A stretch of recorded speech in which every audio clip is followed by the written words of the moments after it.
Good afternoon, everyone, and welcome to the webinar, Challenges Multiplied, Multi-Defendant Rape and Witness Rape. My name is Emily Thrush, and I'm the project coordinator here at AEquitas, the Prosecutor's Resource on Violence Against Women, and I'll be moderating today's webinar. This presentation will address issues that commonly arise in these cases, including but not limited to digital evidence, joinder and severance, immunity, principles and accessories, admissibility of evidence, witness intimidation, and common defenses. Before I begin the substantive portion of our program, I'll provide a couple logistics. If you have any technical difficulties, please contact iLink directly at that 1-800 number listed on the screen, 799-4510. We do recommend the internet audio option because, we recommend dialing in with the phone because internet audio sometimes cuts out, but that phone number is also in the public chat portion. And throughout the presentation, if you have any questions, you're welcome to use the private chat option on the left-hand side of your screen below the attendee list. I can share your questions with our presenter during the presentation. If we don't get to it, we'll also follow up with you afterwards. Today's webinar is hosted by AEquitas, the Prosecutor's Resource on Violence Against Women, through funding from the U.S. Department of Justice, Office on Violence Against Women. Written materials, including a copy of the PowerPoint presentation and our presenter's biography, will be emailed to you after the presentation. In addition, we are recording today's webinar so that you can refer to it later or share it.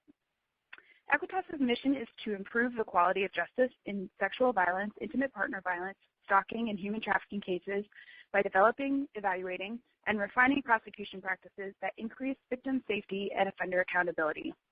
AEquitas' staff is comprised of former prosecutors with over 100 years of collective experience, and they conduct legal research, provide 24/7 case consultation, serve as mentors and instructors, and publish resources. Today's presenter is John Wilkinson, attorney advisor here at AEquitas. John has presented extensively on the investigation and prosecution of domestic violence, sexual violence, stalking, and human trafficking, both in the U.S. and abroad. Prior to working with AEquitas, John was the program manager for the Gun Violence Prosecution Program, the Homeland Security Program, and Southwest Border Crime Program of the National District Attorneys Association.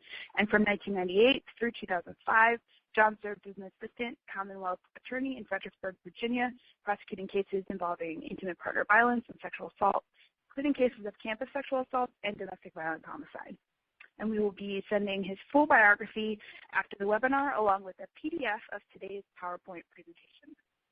So I'd now like to turn it over to John for the substantive portion of today's presentation. Thanks, Emily. I appreciate that.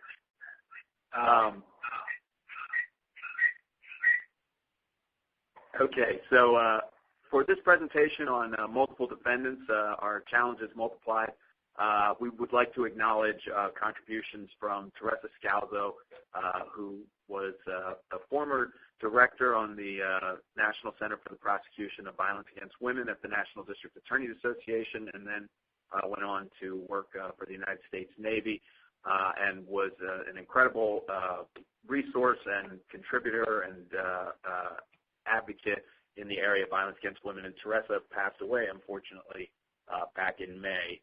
So it was a great loss to those of us engaged in the battle of ending violence against women. So a great acknowledgement to Teresa.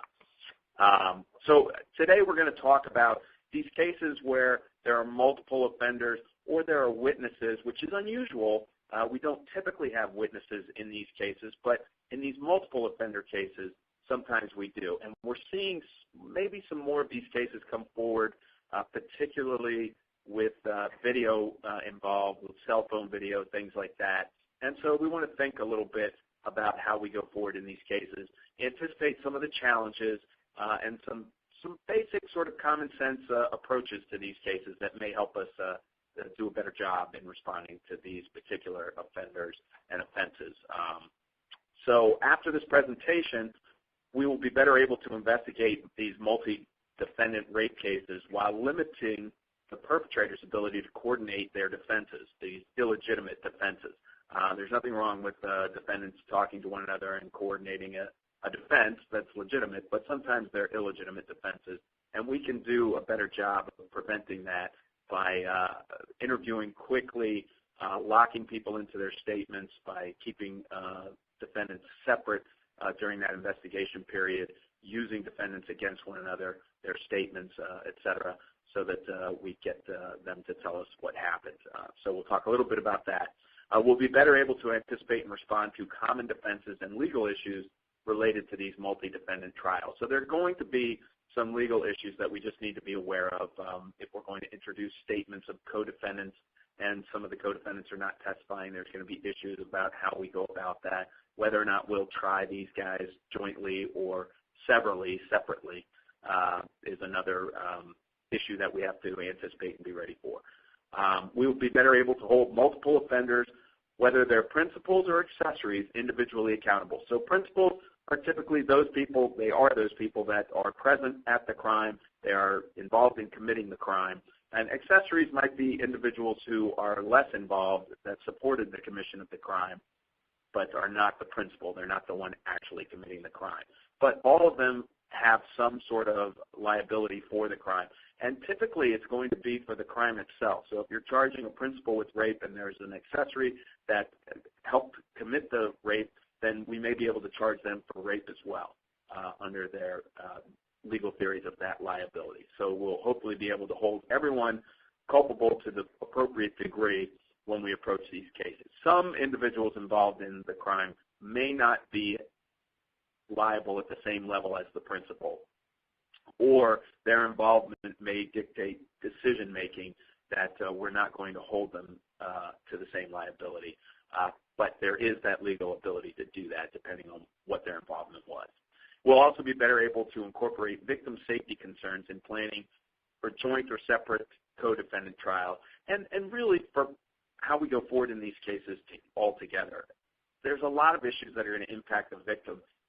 Having to testify in a joint trial can be an ordeal. Having to testify in multiple trials can be an ordeal. Just need to keep the victim informed, consider their well-being, their safety, and figure out what's going to be the best way to go forward. And there's other collateral concerns, too, because when you have multiple offenders, you're going to have multiple opportunities or multiple motives for people to try and make it difficult for the victim to continue to participate in the case. So we'll talk a little bit about that as well. So those are some of the things that we will accomplish after this webinar, or once we have completed it. So the multiple defendant case, we've got different parties involved in different degrees, but of course when you're investigating it, you're going to have people who didn't see anything, didn't hear anything, won't say anything, and we're typically talking about the principals there. But there's other people involved in the case as well. There are third parties, people who were present, maybe weren't the principal, the person committing the rape, but participated in one way or another. And they may not even consciously think that they are participating, but they actually are. They're either making it tough on the victim, they're making it easier for an offender to commit the crime. They're encouraging in different ways that might not be outright encouragement, but ways that are more subtle, but certainly encourage that the principal, the rapist, to commit the crime. So we have to think about them. Then there's people who weren't present but still impact the case. They may have been involved in either on the front end setting up the crime even though they didn't go inside the room or participate in that part of it, or they might be on the back end trying to cover up the crime and they impact the case. And there's other people still who impact the case that it's just tough for victims to go through these cases and talk about what happened, and sometimes the victim, how they became involved with a particular individual or group of individuals can be tough on them, and it might be something that they fear they're going to be judged about, and it's some of the reasons why victims don't come forward is because they're blaming themselves for what happened because of one factor or another, and we need to make sure that they don't do that and that doesn't impact the case, or that their fear of being judged by family members or friends doesn't impact them. We have to support them as much as possible so that they can participate in the investigation and prosecution of the case. And then there might be third parties who are just witnesses, people who were present, didn't participate, weren't involved, but were present, saw something, either present at the crime or present at some other point that is critical to what happened in this case. So we want to think carefully about each of these people. It makes the investigation a little trickier because we're going to have to move quickly and we're going to have to get people's account of what happened very quickly and try and determine who are the parties that are directly involved, who are those that supported this crime being committed, and how are we going to handle them? And do we need the cooperation of some of those participants to get the main bad guys who we have determined are the main bad guys? So we'll talk a little bit about all these things. So some of these challenges. The offenders may stick together. Initially, they're certainly going to probably try and coordinate a story, stick to a cover story, and once we start investigating and skilled investigators start breaking down their stories, investigate them separately, record and document what they are saying, and then use those statements against the others because they'll find the holes, the cracks in the story and start to exploit them, then they might start to flip and they might start pointing the finger of blame. So we have to think about that. Some might admit to doing certain things but not other things, and we have to be careful about that. Somebody might admit that they did some small thing. They helped bring the victim to the room, something like that, but I didn't do anything after that. Well, is that true? Is there evidence that supports that, or are they telling us this small thing in the hopes that we believe everything else they tell us because they've admitted some wrongdoing? We don't want to get caught in that trap. Others will deny doing anything wrong, and we'll have to really look at the evidence and investigate these cases carefully to see what the facts establish. A lot of these cases now will have some sort of video evidence, whether it's video of the crime or video of individuals who participated in the crime talking about the crime, or text messages, voicemails, emails, things that are shared between individuals who were involved in the crime or between individuals involved in the crime and other people who weren't involved in the crime. So all of those things are important. If we're trying people together and some of the offenders or none of the offenders are testifying, then admitting various statements that they made or confessions against them is tricky. It requires a lot of thought and a lot of attention to redacting portions of the confessions that implicate others and only keeping those portions that implicate the person making the statement. So we'll talk a little more in detail about that in a few minutes. Immunity may be something that we have to think about. Are we going to grant immunity to one or more participants in the crime in order to be able to try the more involved, the main principal rapist, those committing the assault? And so that may be something we have to do so we can catch some of the perpetrators. Sometimes the victims engage in bad behavior in these cases. Often these cases are involved on campuses, and there's drinking and drug use used, and that makes it very tough on victims. And if the victim is able to come forward, even when there's this bad or so-called bad behavior that's been engaged in, we want to make sure that they're supported so that they can continue through the case. We also want to strategize about how we're going to present this evidence to our fact finder. Typically, it's going to be a jury in a case like this. Sometimes it's a judge. Most of the cases I had were juries. Defendants requested juries routinely in these cases.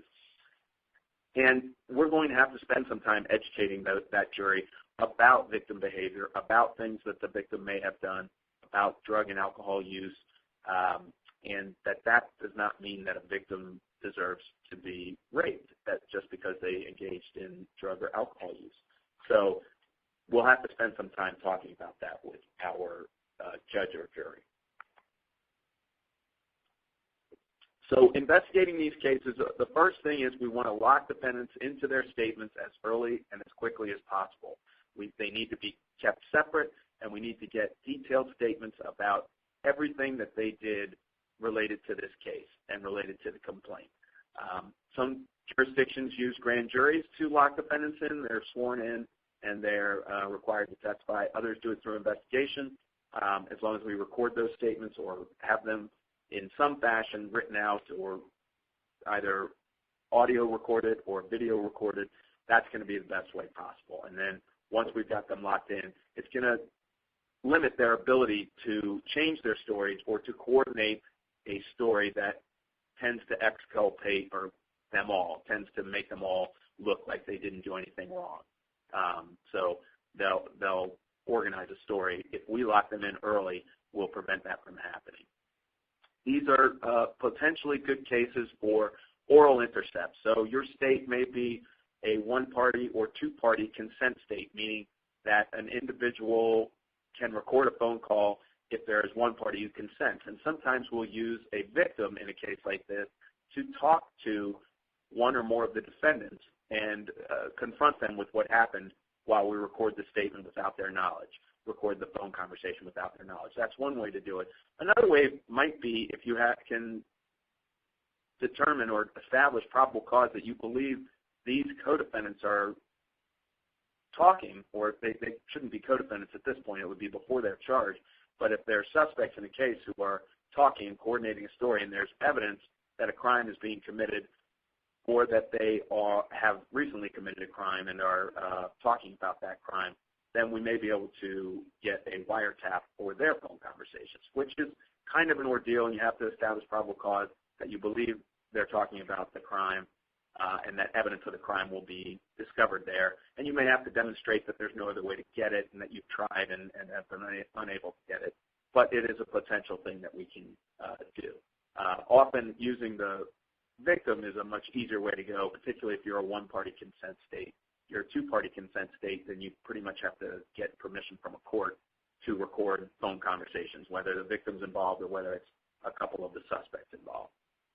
And also, if you're going to put the defendants, the accused, on a polygraph, have them subject to a polygraph exam, then you want to make sure that part of the exam involves some issue in controversy, something that needs to be established that might only be established through statements that they make. The real value of the polygraph, to me, is not the results, which are inadmissible anyway, but it is the conversation that the individual has with the accused. The polygrapher has a lengthy conversation before he gives the exam to them, talks about a number of things, the background of the defendant, and then ultimately about the case itself and talks to him about it. And that interview, those statements would be admissible in trial, unless your state has a law prohibiting that. But most states, that would be admissible at trial. So we want to get those statements from an offender documented and make sure that we're talking about things that are important to that case.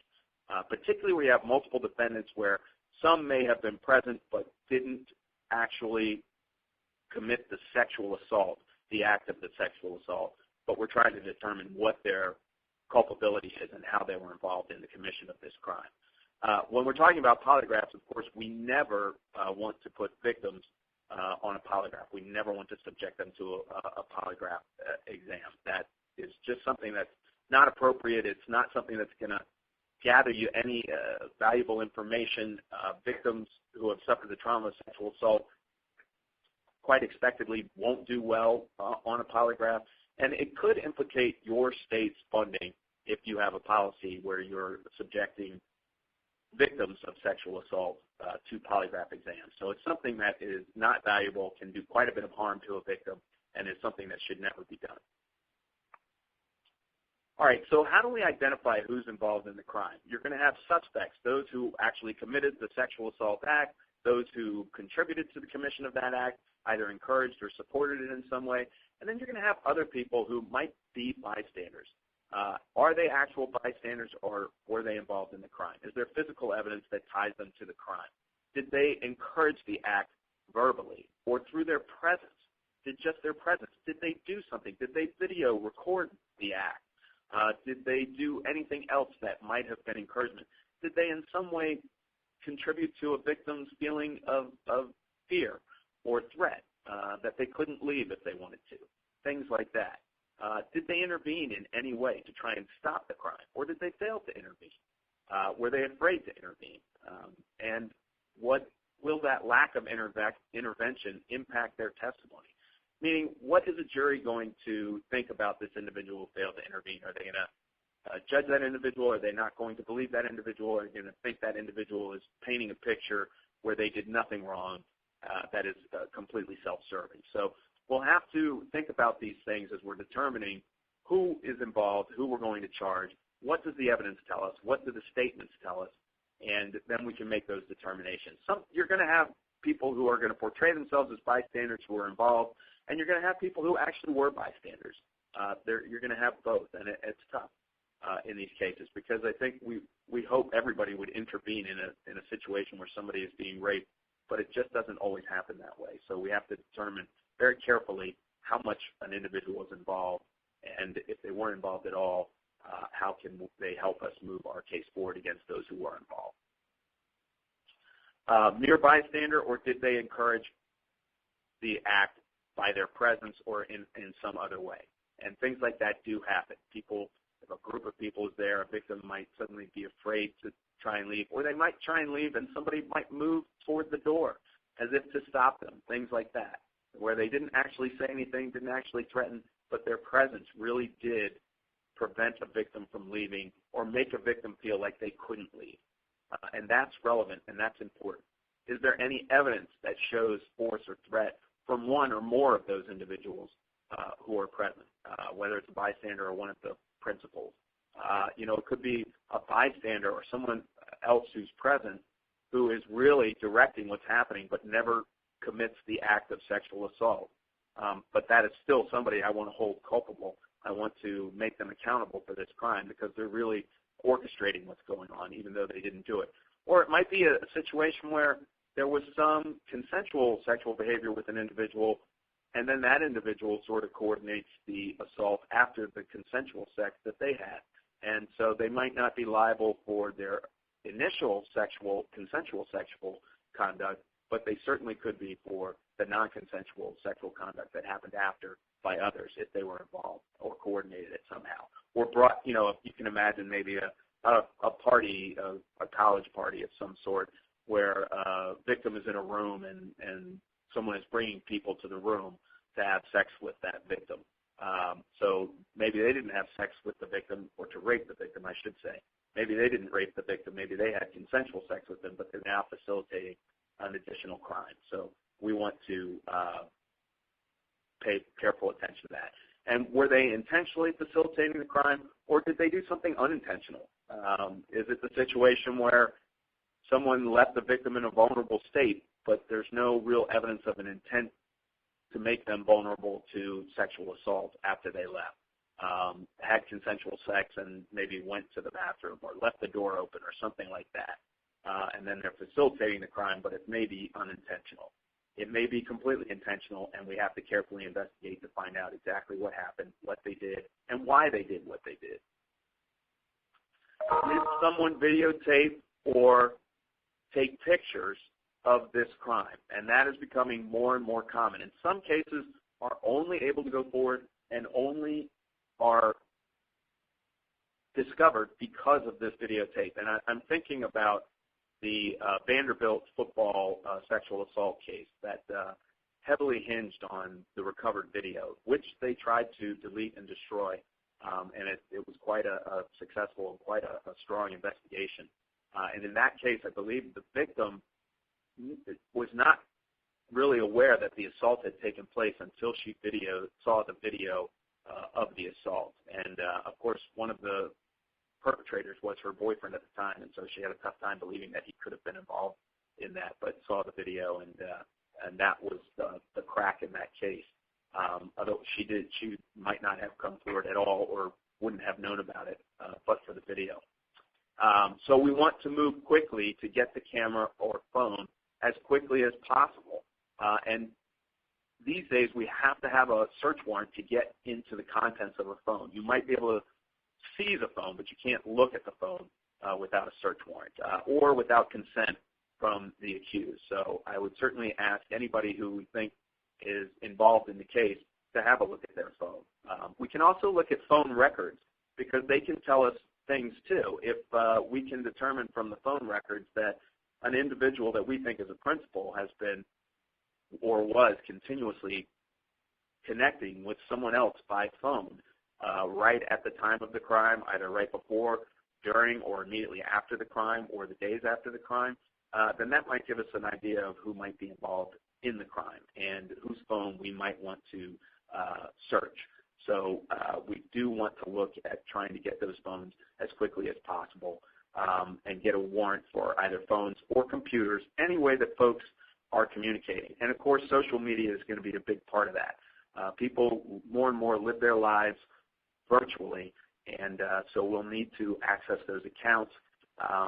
All of the social media providers like Facebook, et cetera, typically have law enforcement liaisons that can assist with gathering evidence via social media. So we want to make sure we connect with those liaisons and make the appropriate request to Facebook through their channels and what they need to cooperate with us and help us investigate these cases. So that electronic media is going to be really important in these cases, particularly given the folks that are involved often in these multiple offender rapes, which for me, I just typically think of campus situations. That's not the only way these things happen. It can be many different situations, but I do think of younger people and people who are often on campus.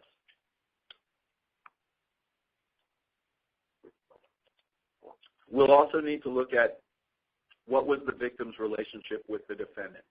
Did the victim know all of the defendants, or did the victim know some better than others? Did she have a relationship with one of the offenders, more than one of the offenders, or was it just one and then didn't really know the others? Did they work together, go to school together? How do they know one another? Were they dating? Did the victim have a reason to believe that she was safe? You can imagine in a situation where you're with your boyfriend, you would certainly have reason to believe that you were safe and that this would ultimately be sort of a blitz attack when someone you trust suddenly is either raping you or coordinating with others so that you are raped. So we want to look at all of those things to help us understand how did this come to happen. And was that trust used as a weapon against that victim? Is that going to be an important fact in our case or factor in our case? It might be the theme of our case that this was about betrayal and how a victim was duped into going somewhere with individuals only to discover that the plan was to rape her. And these plans, we have to think about, when you have multiple offender sexual assaults, that there is some concert of action. There is some implicit or explicit plan in play. These plans can come together very quickly. They don't have to be verbal.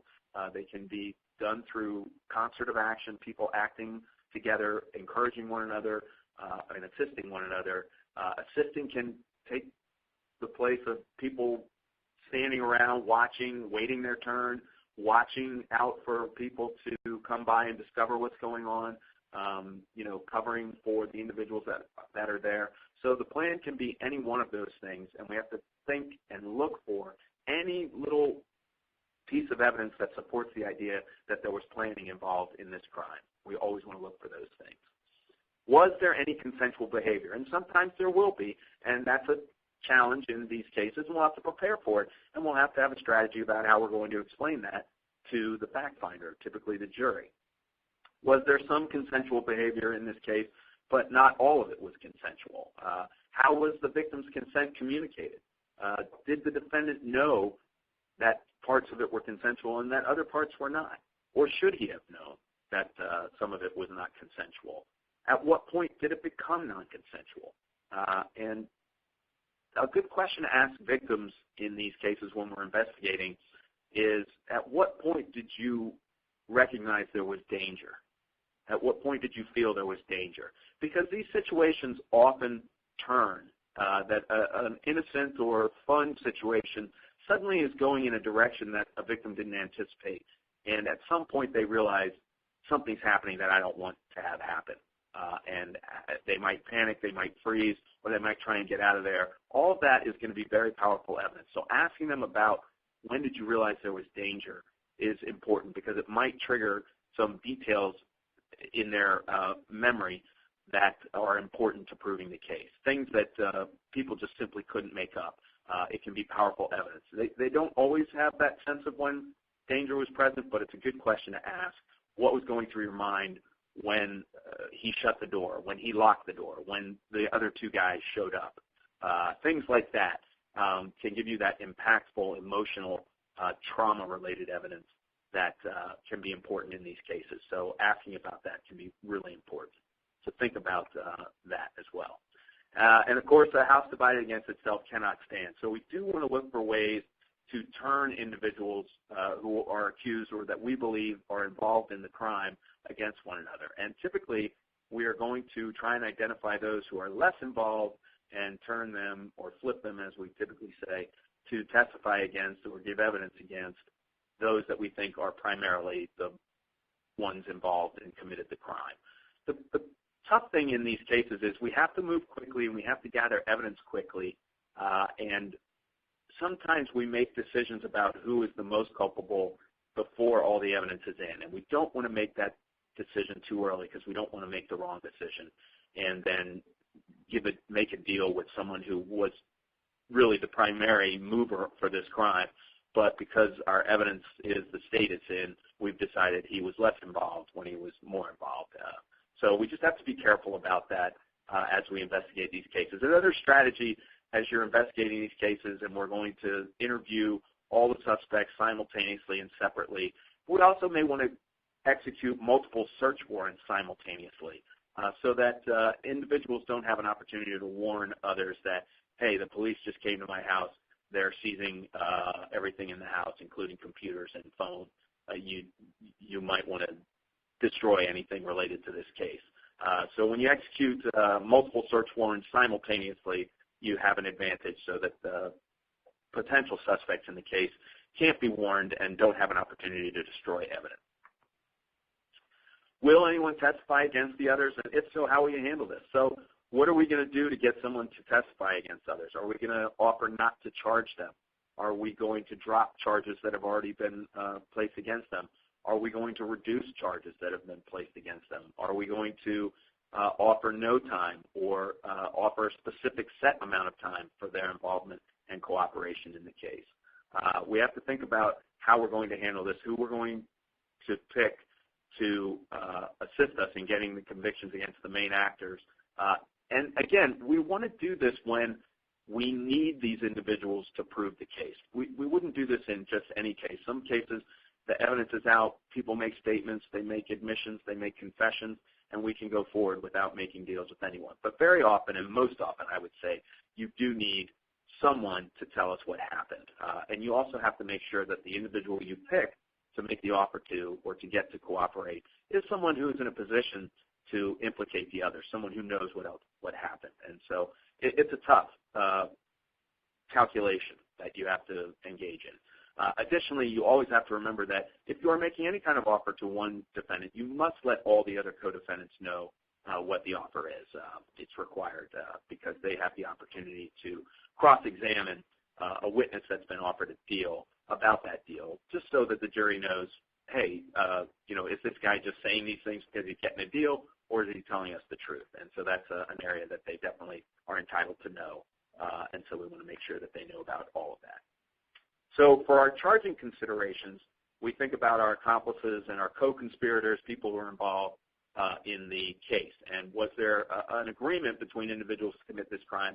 It doesn't have to be always a verbal agreement. It could be, or it could be a one or two word encouragement or agreement that, hey, I'm going first, you go next, things like that, that establish a potential conspiracy.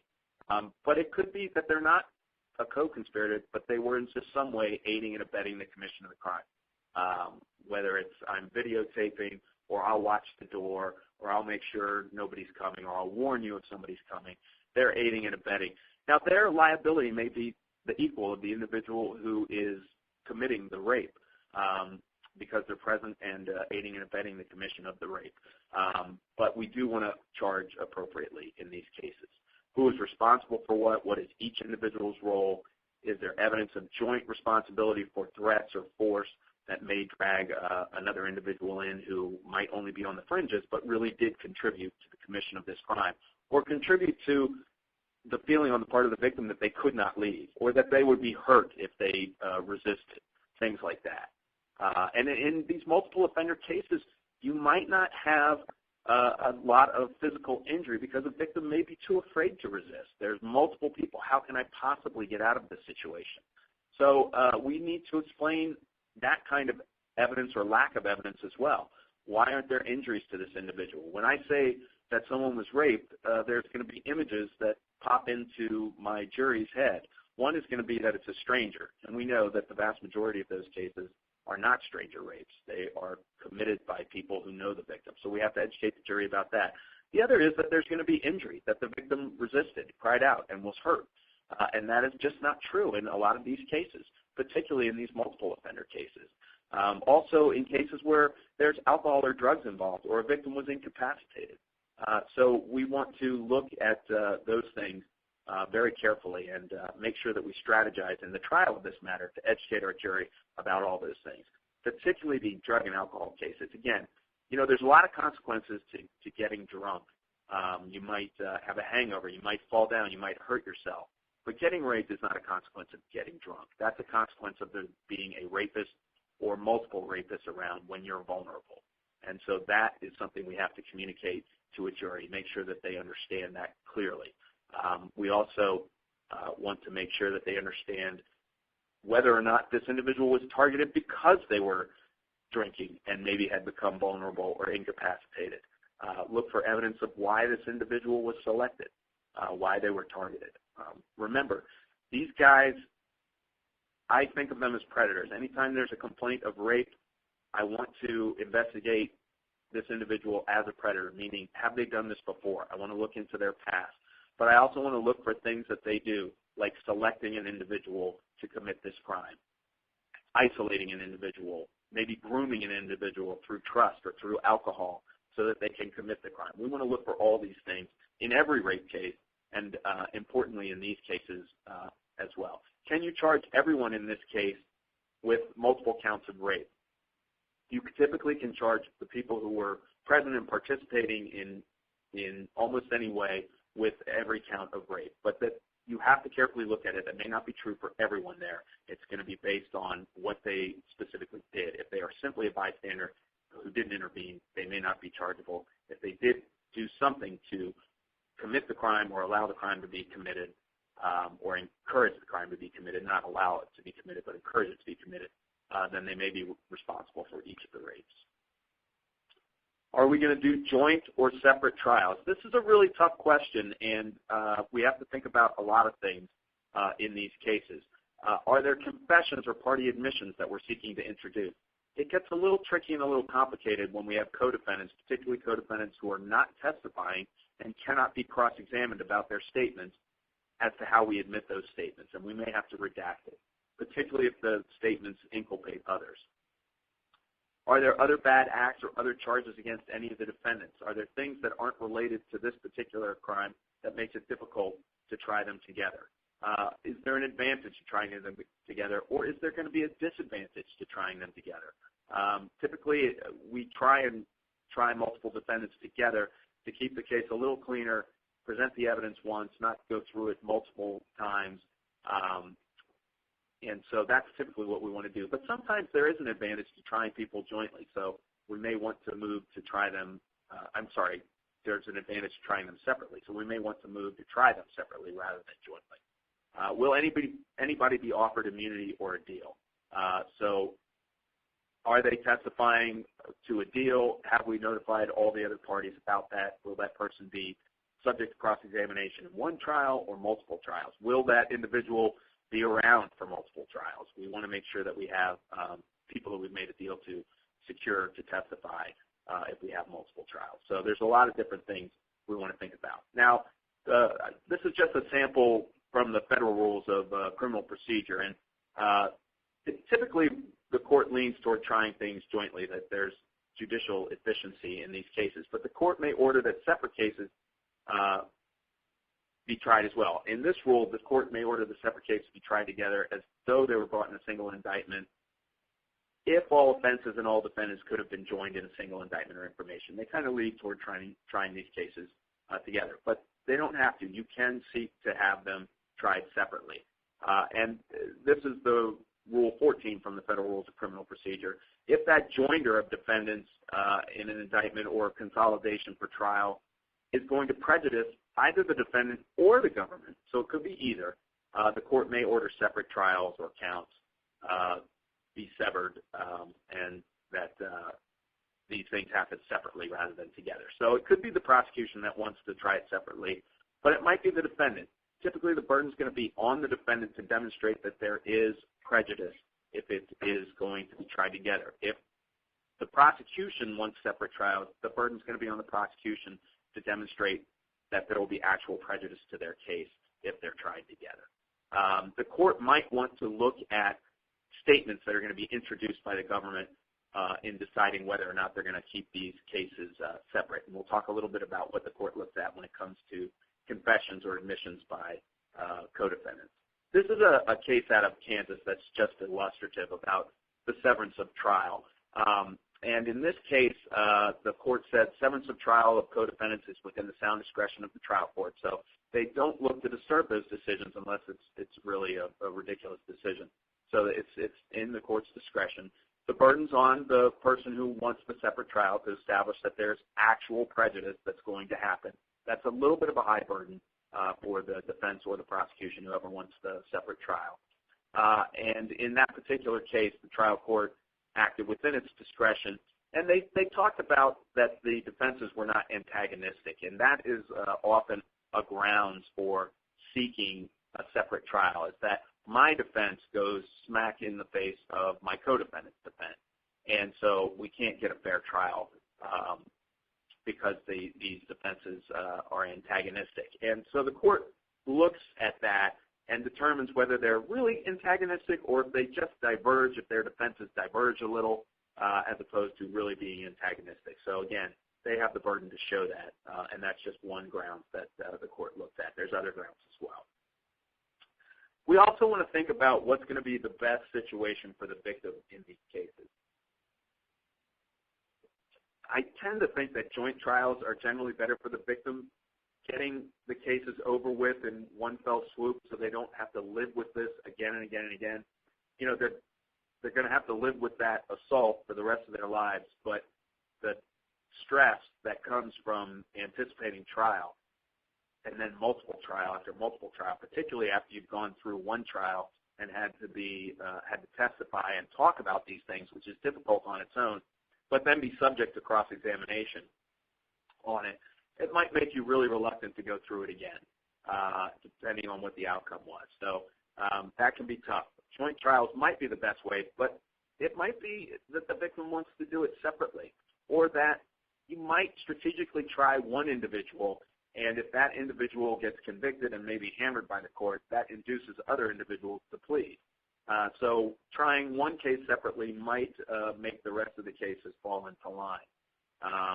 Doing it jointly, the other ordeal related to that is that with multiple defendants, 2, 3, 4 defendants, the victim's going to be on that stand for hours and hours, potentially days, as they're cross-examined about what happened. And even though the court will often instruct defense attorneys, please do not recover the ground that prior counsel has already covered in cross-examination.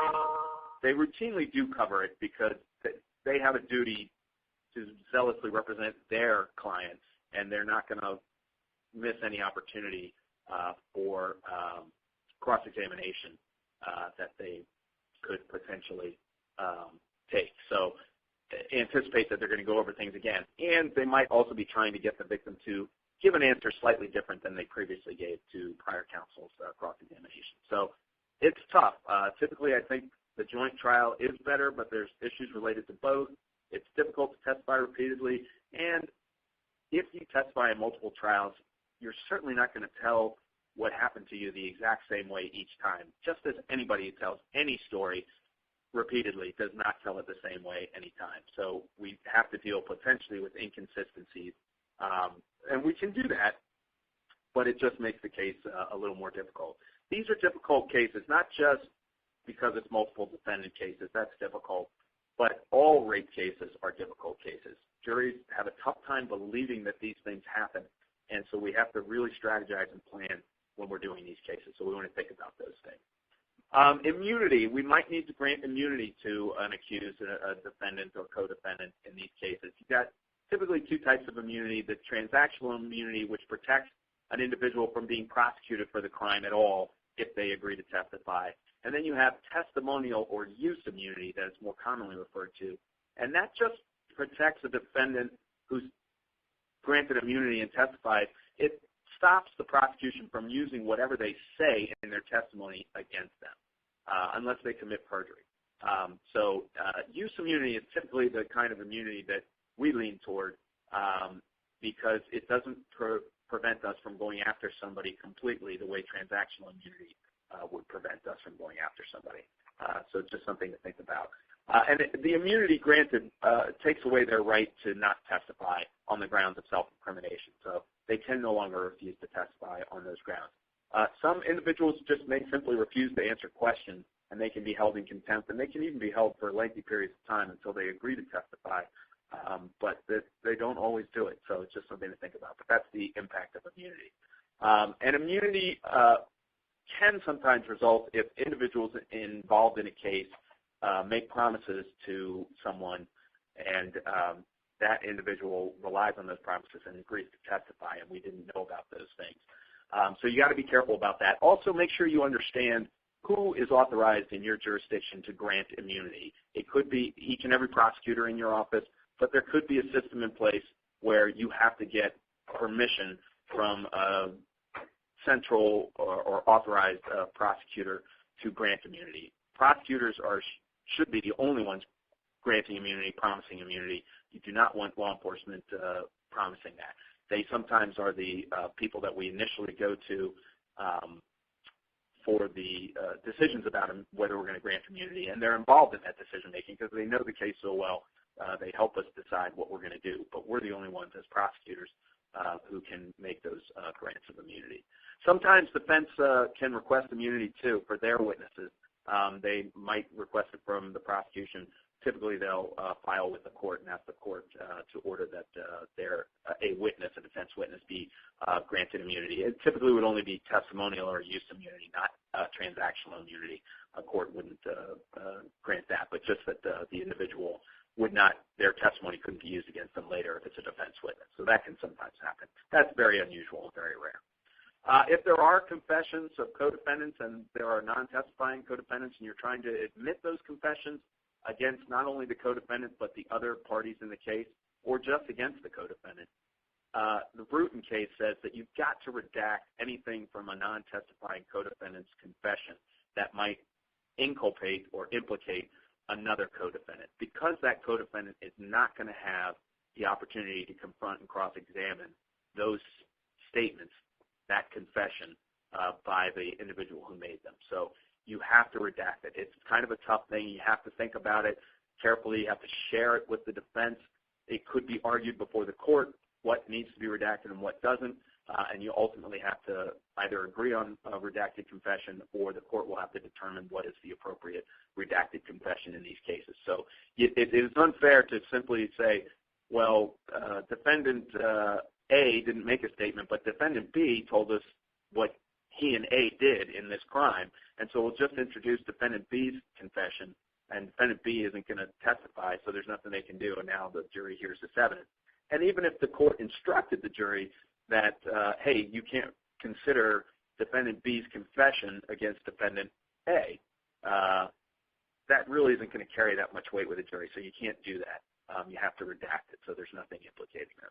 So you have to remove all direct, contextual, or implied references to co-defendants. So it's you got to make sure that it's a clean statement. One investigation strategy is to get an offender's statement about everything from him, and then maybe go back and say, okay, now I just want to talk about what you did, and get a sort of a second statement at that interview stage where he just talks cleanly about his involvement and nothing about others who are involved.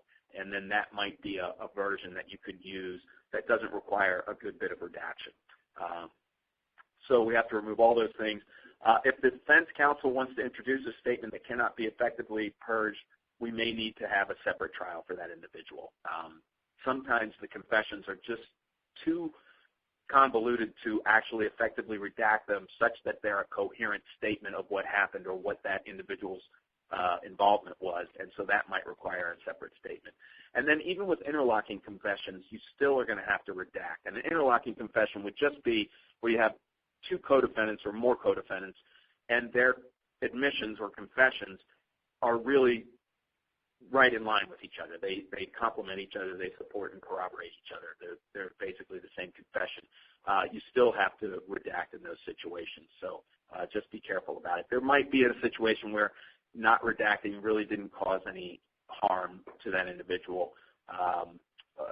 So it might be okay, but that's something you always want to be careful about. You really want to think, hey, these need to be redacted.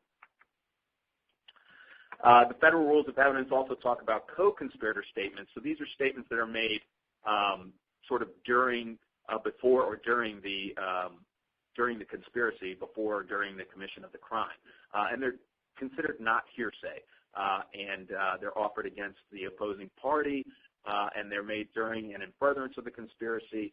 They must be considered, but by themselves do not establish the existence of the conspiracy or participation under it. So if we're trying to determine if a conspiracy took place, we have to present evidence of conspiracy.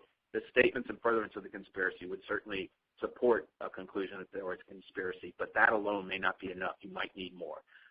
The court decides whether a conspiracy exists, and the existence of a conspiracy may be the only reason certain statements come into play, and it may be that the only way to convict somebody of any participation in a crime was through a conspiracy charge. The crime doesn't have to be committed to charge somebody with conspiracy. If they did things in furtherance of that crime, in furtherance of the conspiracy, then they can be held liable. A preponderance of the evidence is typically the standard of proof in determining whether a conspiracy took place. The statement itself may be considered, but you may need other additional evidence. Check your jurisdiction's case law, or ask us to check your jurisdiction's case law, and we'll do it for you, because that's something we're here to do for you. So please let us know. And again, there's no charge for any technical assistance that we provide to you. What defenses will you see? Of course, that it didn't happen, that it was consensual, or that it wasn't me. And so those are kind of the three basic defenses to any rape case, including this multiple offender case, or even if it did happen, I didn't do it. If it didn't happen, we're going to need evidence to prove that the crime occurred. We have to get concessions on as much as possible when interviewing those defendants. Go step by step. Well, did you see her go in the room? Did you go in the room? Well, tell us what happened when she got in the room. Where did she go? What did you do? Where did you go? What did he do? And just get everything we can, as many concessions from them about what happened. And is there a motive for the victim or the individual that you're talking with to lie? Typically, I just don't find that there are motives for victims to lie in these cases. The statistics about false reports of rape, they're extremely low, maybe 2 to 8%, really consistent with false reports of any other crime as well, which is usually around 2%. So we don't want to get too hung up on that. But the lack of motive to lie can help move our case forward when there's a lack of motive for the victim to lie. And there may be a motive for this individual, whether they're one of the principals who committed the rape. Obviously there's a motive to lie. But maybe it's somebody else who was present, didn't actually commit the sexual assault, but was involved and has a motive to lie about their involvement. It wasn't me. DNA is going to be very helpful, but that's not the only thing. There's going to be other. Is there photographic evidence? Are there video evidence? Has anything been posted, shared with individuals? But we'll always look for that physical evidence, DNA evidence. We'll get swabs from the individuals that we think may or may not be involved. Again, a swab can be something that excludes somebody. You're telling us you weren't involved. Can we get a swab for DNA? That's going to be the strongest way to exclude you as someone who participated. And if they say yes, then maybe it turns out they weren't involved. Sometimes it turns out they were involved. If they say no, then I'm beginning to think they were involved. But we might be able to get a court order if they don't consent to get their DNA. And is there an explanation for why their DNA might not be available? There are people who are just very good at committing these crimes and making sure that they leave no trace evidence of their participation in a crime. So think about what others say that an individual where there's no DNA present, what they did. Did they wear a condom? Did they clean up afterwards? Did they do anything to the victim to clean up or erase any evidence that they were present? So think about those things. It wasn't me, the eyewitness identification. Did the witness know the defendant? That's going to be the easiest way to identify them. When they didn't, what was their opportunity to view the defendant? Did they notice anything unusual about them? Tattoos, marks, moles, things like that. What convinced them of the defendant's identity? Is there any video that establishes that the defendant was present? And it was consensual, which is almost always the defense. Why does the accused think it was consensual? And also, why does the accused think the victim is claiming that he raped her? They usually come up with some kind of fantastic explanation because they did rape her, and so they feel like they need a reason for why she might be making this up or misunderstood, and usually it can be a crazy explanation. Always think about intimidation and look for intimidation in these cases. Look, particularly multiple offender cases, there's going to be more people wanting to intimidate that victim. There's also, in certain micro communities like college campuses, very small towns, in military communities, people take sides, and it's tough on victims. So we want to think about our victim safety and make sure that they have all the resources available to go forward. We also want to charge intimidation crimes, investigate and charge them, because it is a crime most of the time, depending on what's happened. When I think about these witness cases, we think about a lot of the questions that need to be asked. Everyone sees and hears things differently. We're seeking the facts, not their conclusions, so make sure we pin them down on exactly what was seen or heard or what was done. And everything should be documented quickly. What did the witness hear? Was it consistent with what the witness could or should have been able to hear? Or are they leaving something out or adding something in? Was the witness present? Is the witness biased, either for or against the offender or for or against the victim? That's going to cloud what they say. Does the witness themselves have a motive to lie? Does that mean they were involved in some way? Were they involved in any illegal activity? Did they provide the alcohol or drugs to get the person incapacitated? Do they have some tenuous relationship to the crime that way? Was the witness in any way responsible for the assault? Did they cause them to be incapacitated?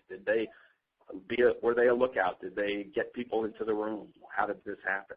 Could they have intervened and stopped the assault but didn't? That doesn't make them culpable necessarily, but it is a fact that you consider.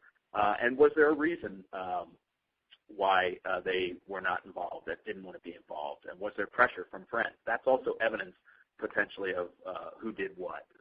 What were they able to see? Is there any reason to think they might not have been able to observe what happened? What was going on at the time of the offense? What was the lighting like? All of those things are things we want to think about. Is there any reason the witness might not have heard what was going on? Were they listening to music, distracted in some way? Did they habitually try and block out noise? Would something they heard be unusual or out of the ordinary? And then there are people who weren't there but do impact the case. There's accessories before the fact.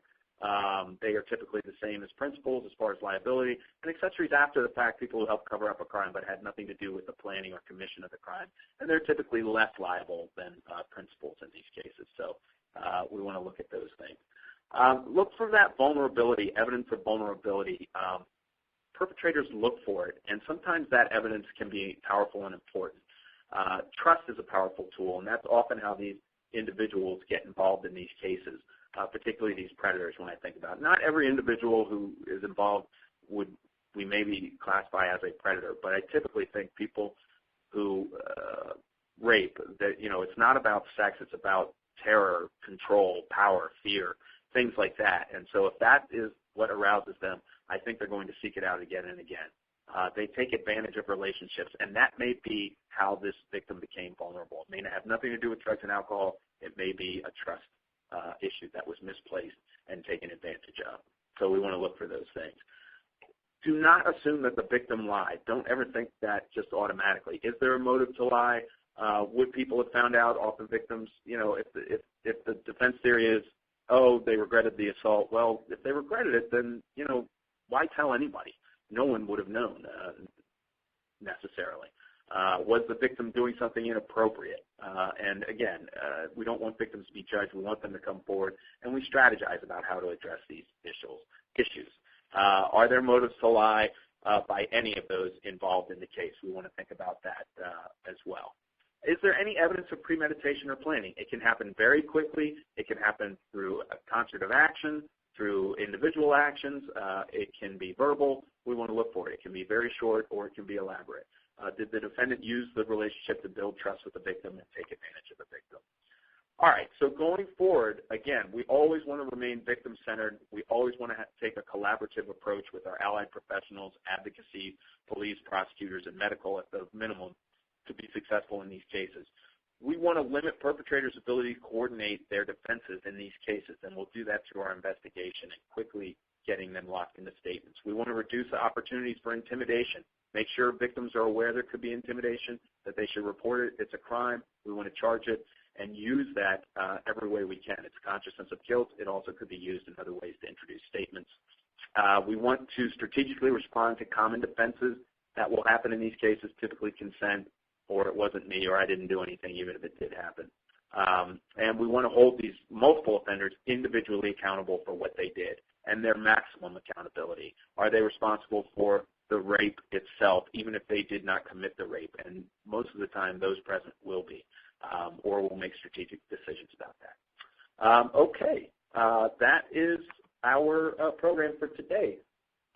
If there were any questions or comments, you can email us, and we'll try and address them. If you need any assistance on anything related to these types of cases or any other cases involving violence against women, please reach out to us.